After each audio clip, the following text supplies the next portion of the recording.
কোন সন্তান যদি বাবা মার আগে মৃত্যুবরণ করে, বাবা তো সন্তানের লাশের পেছনে পেছনে যেতে পারে, বাবা সন্তানের কবরেও নামতে পারে। বলে কেন, বাবার কলিজায় কি মায়া দয়া নাই? বলে আছে। বাবাও চিৎকার করে করে কান্না করবে, কিন্তু বাবাকে আল্লাহ ওই শক্তি সামর্থ্য মনোবল দিয়েছেন, বাবা সন্তানকে দাফন করে শোয়া কান্না করতে করতে উপরে উঠতে পারবেন, ওই শক্তি আল্লাহ বাবার দিয়েছেন। কিন্তু কোন মায়ের জন্য সন্তানের লাশের পেছনে যাওয়া চলবে না, কোন মায়ের জন্য সন্তানের কবরে নামা চলবে না। কেন, দুনিয়ায় এমন কোন মা নাই যে সন্তানকে দাফন করার জন্য কবরে নেমে সন্তানকে শোয়া দিয়া ওই মা আবার সুস্থ অবস্থায় উপরে উঠবেন, এমন কোন মা নাই। সন্তানদের শোয়া নিজ লাশ হইয়া শুয়া পড়বে।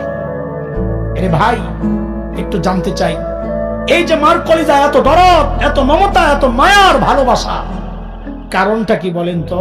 মা আমার দুই চোখের এক চোখ বানাইছেন সেই জন্য, মা আমার একটা কান বানাইছেন সেই জন্য, মা আমার একটা হাত বানাইছেন সেই জন্য। আচ্ছা একবারে বলে ফেলেন না, মা আমার শরীরের কি বানাইছে? কি বানাইছে বলেন, বলেন কি বানাইছে? কিছুই বানান নাই, কিছুই বানান নাই। তারপরেও মার কলিজা এত দরদ, মা আমার কিচ্ছু বানান নাই, অল্প কয়দিন ভাড়াটিয়ার মতো আমার পেটে জায়গা দিয়েছে, হওয়ার পর লালন পালন করেছেন, কিচ্ছু বানান নাই।